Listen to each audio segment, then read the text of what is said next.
Yan mga kabayabas, bali tayo po ay magbubukas ng parcel. Yan. Ito po yung bukas nyo. Ito po yung binuksan nito ako. Ito muna po. Ito po yung Christmas light. Nalagay po natin dun sa taas. Solar po ito. Para mas nakakatipid sa kuryente.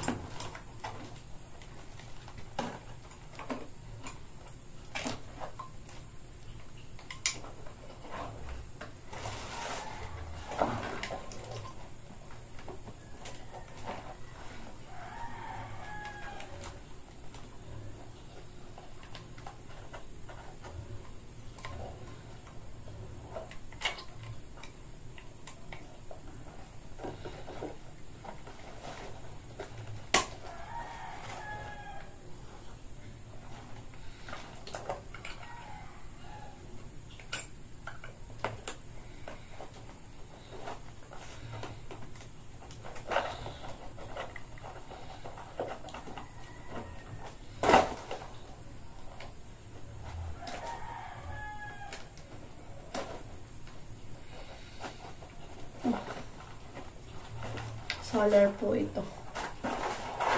Ito po.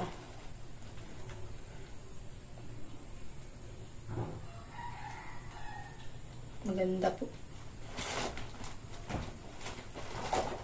At ito po. Ito naman po ay stand Christmas light. Ito po sa labas natin ilalagay.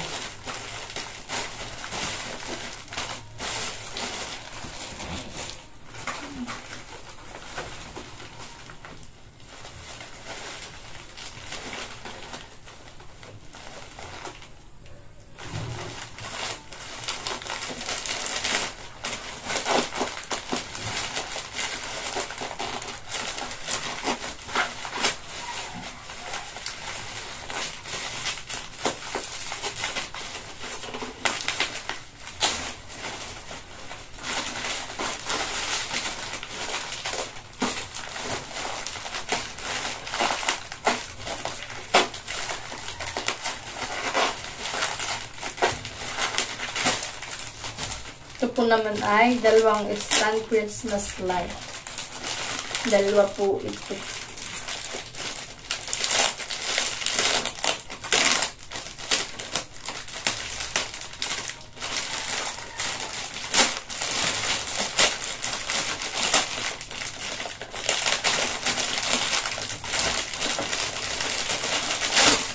Ito pinalagyan natin doon sa may halamanan po namin sa labas. Ganito po stand Christmas light.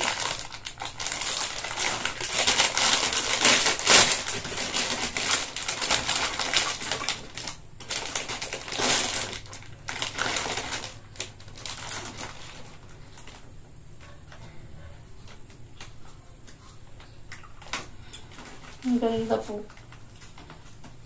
Tapos po yung atin itong paghihiwa-hiwalayin.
Christmas light.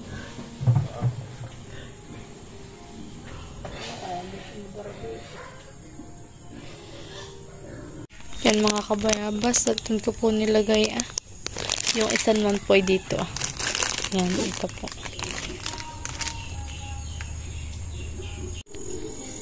Yan, at nakakabit na po yung dalawang solar stand.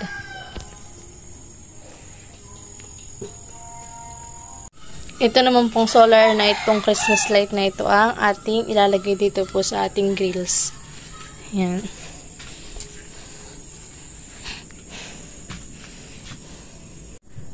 Yan, ikakabit na po natin itong Christmas light.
Yan mga kabayabas, bali tayo po ngayon ay sisimba at ngayon po ay araw ng linggo at ngayon po ay Advent Recollection po. Yan. Kaya po tayo a-attend ng Mass po ngayon. Yan. Kaya sana po ipatuloy po niyo ako supportahan sa aking vlog. Sa walang sama po niyo pag-suporta at mag-ingat po kayo palagi. Bless po. Ngayon po ay medyo maulan-ulan pa rin po. Damsak pa.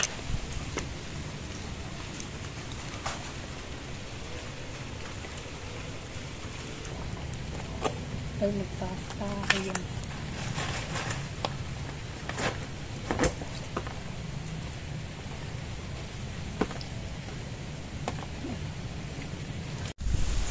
Yan mga kabayabas, bali ako po maglalakad lang papunta po sa church. Dahil nandito naman po ako sa Tungguhin kaya malapit lang ako. Pwedeng lakarin.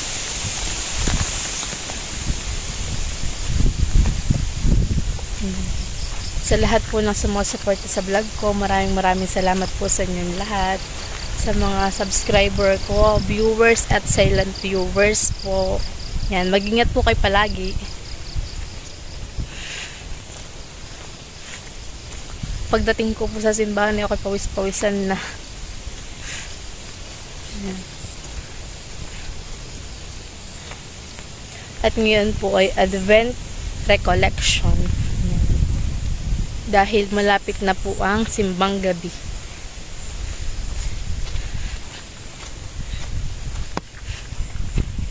Difficulty talaga speaking Tagalog. I mean, nabubulol po ako pa. So I hope you will understand me if most of the time I will speak in English po with konting Tagalog. I really tried so much to speak Tagalog, pero balik-balik po yung aking gawin and pronounce it. So balik-balik. Sa translating, parang mali-mali yung translation ni Google. Kaya sabi ko, wag na, baka, mali-mali pa yung mag-flash ko dito. For example, yung word na transformation. Ano po sa Tagalog yung transformation?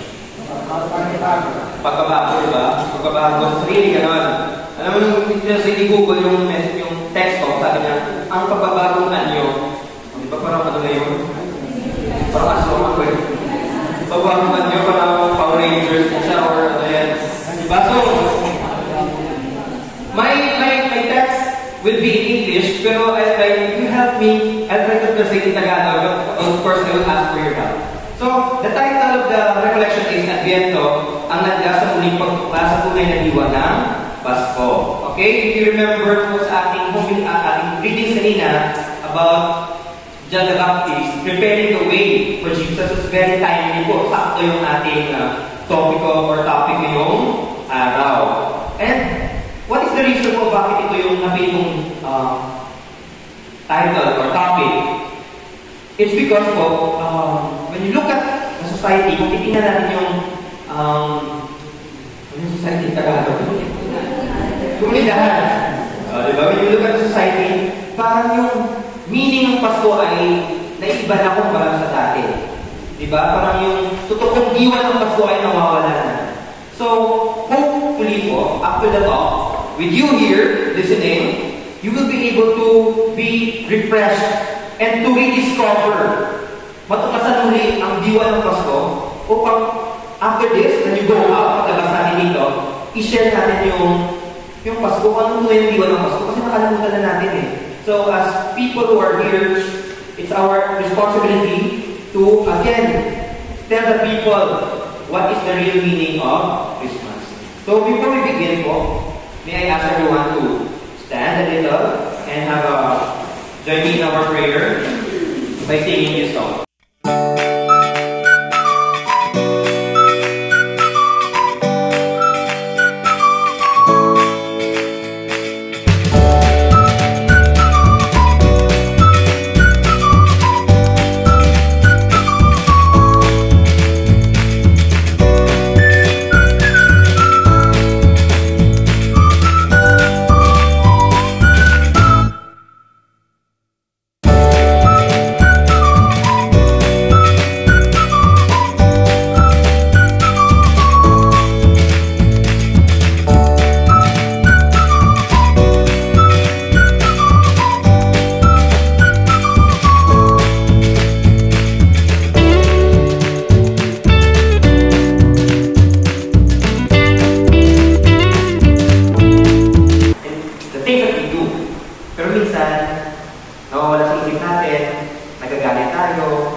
In the homily of Padre Vito, he said, what is Advent?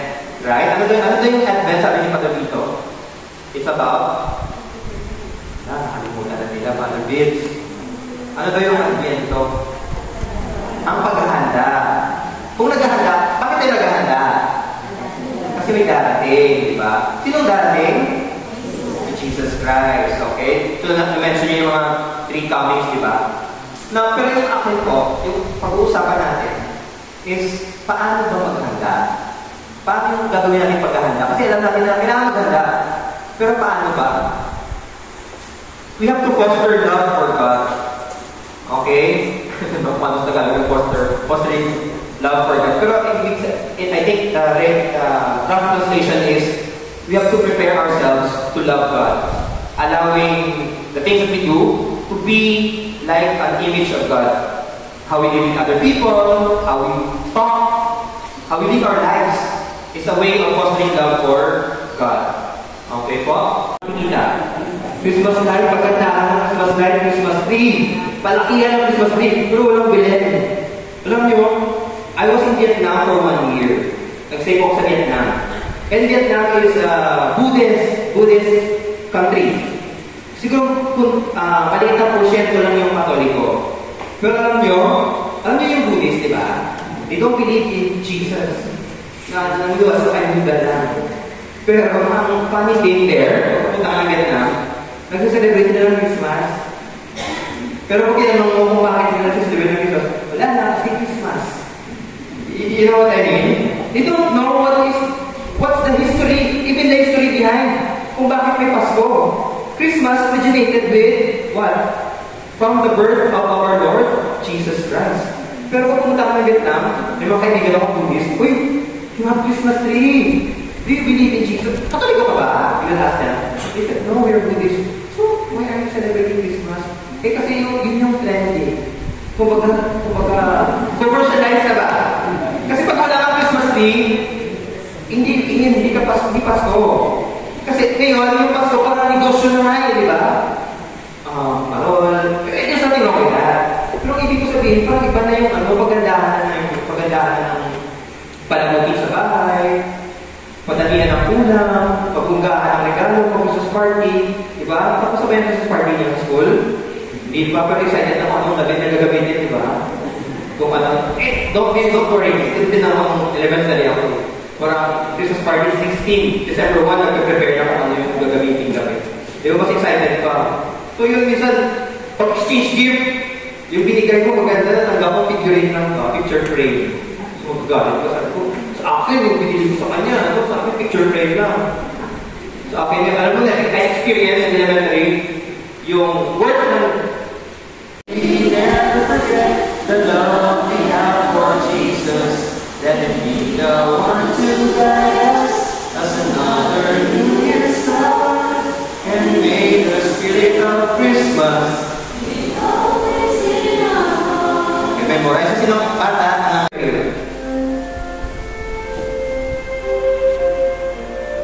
In those days, a decree went out from Caesar Augustus that the whole world should be enrolled. This was the first enrollment when Quirinius was governor of Syria. So all went to be enrolled, each to his own town.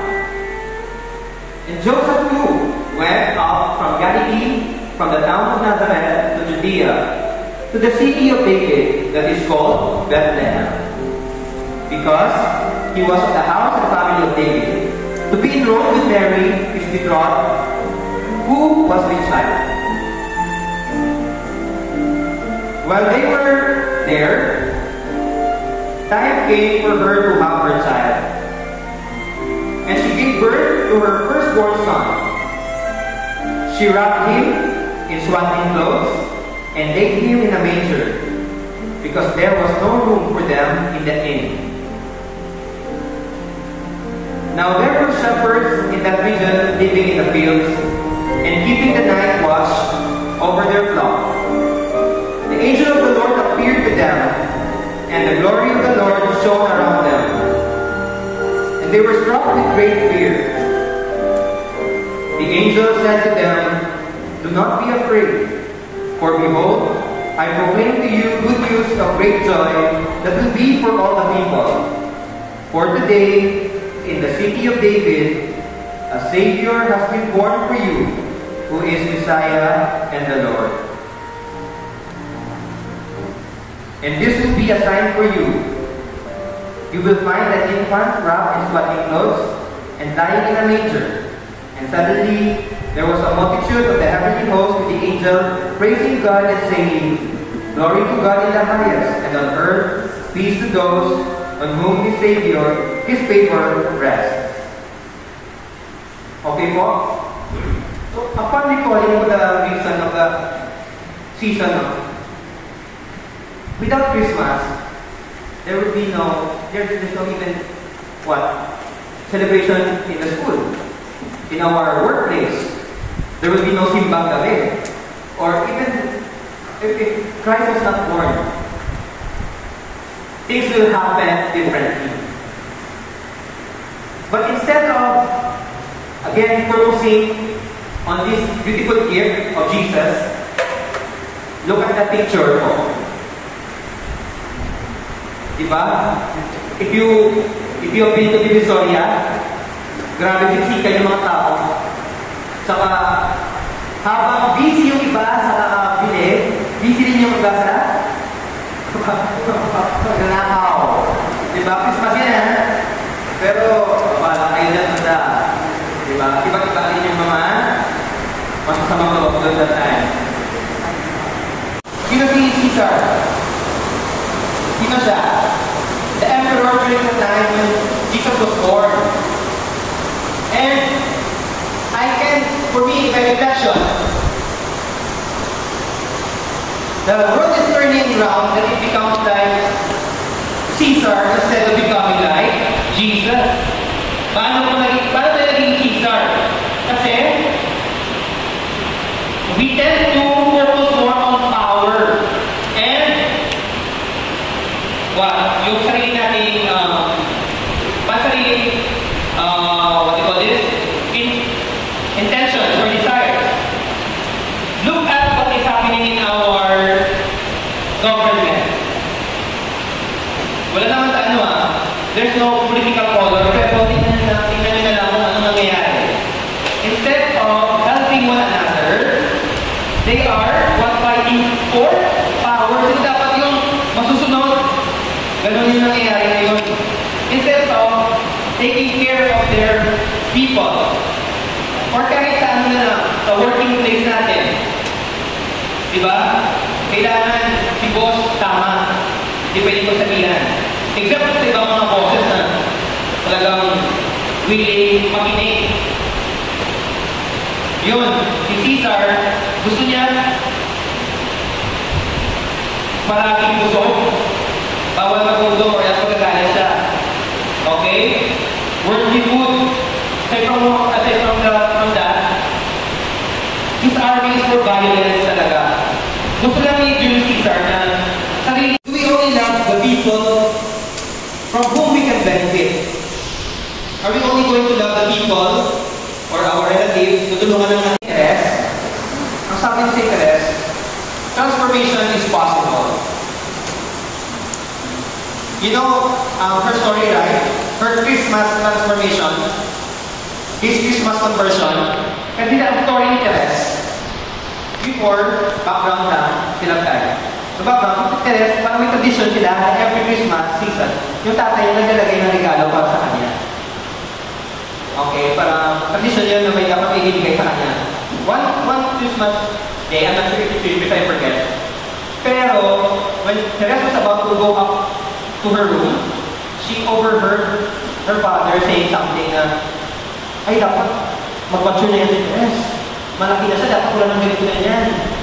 Na hindi na siya dapat mag-expect ng regalo kasi matanda na siya. Sabi ng tatay niya. Parang ganun ba yung narinig niya? Pag ikaw yung bata, pag narinig mo yun, anong mararamdaman mo? Pag sinabihan ka ng tatay mo na may matanda ka na or dapat di ka na mag-expect ng regalo. Hindi ko masasaktan. Kasi Teres pa naman sensitive siya dati. Very sensitive si Teres. Konting lang na nasasaktan siya agad. Pero she received that Christmas conversion. Na instead of feeling bad, instead of getting angry sa tatay niya, she was given the grace to accept the reality of her situation. And to really look beyond the situation. So So instead na nagalit siya sa tatay niya, intindihan niya, naging mature siya. She was transformed. And I think, as we have mentioned now, if we choose the side of Jesus, we can be Mariano. Narinig na yan. Although it's not really Christmas, but still Christmas season.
Advance Merry Christmas.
Yan mga kabayabas, bale ako po ay nakatanggap po ng regalo kay kay Ma'am Lulu.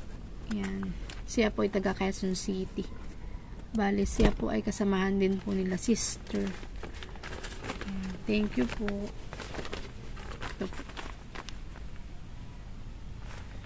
Yan. Ito po ay pinadala po kay Sister Dulce at saka po kay Sister Lenny. Kaya thank you po. Kahapon po ito binigay sa akin. Yan ko lang. Yan. Ito po yung bigay sa akin. Thank you po. Thank you so much.